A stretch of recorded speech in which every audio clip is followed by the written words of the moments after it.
আসসালামু আলাইকুম। কিছুক্ষণ পরে আমার মেয়ের চোখের অপারেশন হবে। গতকালকে প্রাইমারি স্কুল থেকে ছোট একটা বাচ্চায় টিপ দিয়া ছুরি দিয়ে চোখে আঘাত করেছে। তো আমরা প্রথমে মালেকা চক্ষু হাসপাতালে গিয়েছিলাম। এই দেখেন মালেকা চক্ষু হাসপাতাল, তো ওইখান থেকে রেফার করে বলছে জাতীয় চক্ষু বিজ্ঞান ইনস্টিটিউট হাসপাতালে নিয়ে যাওয়ার জন্য ঢাকা। তো ওইখানে গেছি, ওইখানে যাওয়ার পরে দেখেন ভর্তি করা হয়েছে জাতীয় চক্ষু বিজ্ঞান ইনস্টিটিউট হাসপাতাল। তো ওনারা ভর্তি করার পরে পরীক্ষা নিরীক্ষা করার পরে অপারেশনের ডেট দিছে। সকালে যখনই অপারেশন করতে যাবে ঠিক তখনই ওনারা বলে কি আপনার মেয়ের টনসিলের সমস্যা আছে, ওই টনসিল ঠিক হলে তারপর চোখের অপারেশন করতে হবে। তো আমরা ঢাকা মেডিকেলে যাই, ঢাকা মেডিকেলে রেফার করে দিছে হাসপাতাল থেকে। এই যে দেখেন এখানে ঢাকা মেডিকেল লেখা আছে। তো রেফার করে দেওয়ার পরে আমরা ঢাকা মেডিকেলে যাই, ঢাকা মেডিকেল থেকে ওনারা বলে যে আপনার মেয়ের টনসিলে কোনো ধরনের কোনো প্রবলেম নাই।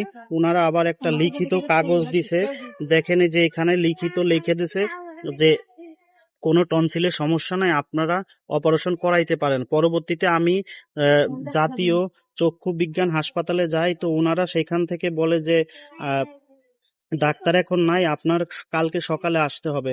তো অনেক দৌড়াদৌড়ি করার পরে অনেক পরামর্শ নেওয়ার পরে একজনে বলল ইস্পাহানি ইসলামিয়া চক্ষু হাসপাতাল, ওইখানে গেলে আপনার মেয়ের উন্নত চিকিৎসা হবে, দেরি না করে চলে যান। যেহেতু আঘাত পাইছে, তো আমরা এখানে হাসপাতালে আসলাম। আসার পরে সব কাগজপত্র ওনাদের সবকিছুই দেখালাম।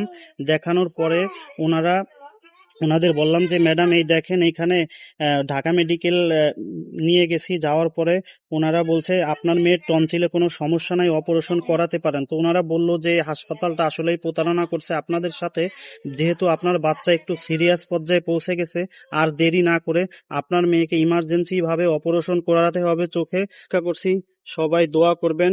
আর কেউ এই জাতীয় চক্ষু বিজ্ঞান হাসপাতাল, এটা একটা সরকারি হাসপাতাল, আর আমি যে এখন এখানে নিয়ে আসছি এটা হচ্ছে প্রাইভেট হাসপাতাল। তো আমার মেয়ের ওরা একদিন ভর্তি করে কোনো ধরনের কোনো চিকিৎসা করে না, আমাদের শুধু শুধু হয়রানি করছে। তো যাই হোক, আমার মেয়ে অবশেষে একটু পরে 12টার দিকে অপারেশন করবে। আপনারা সবাই দোয়া করবেন। এখন দেখেন যে ওকে হাসপাতালে ড্রেস পরাইছে। তো এখানে আরো অনেক রোগীরাই আছে, সবাই দোয়া করবেন, ভালো থাকবেন, যাতে আমার মেয়ে দৃষ্টিশক্তি ফিরে পায়।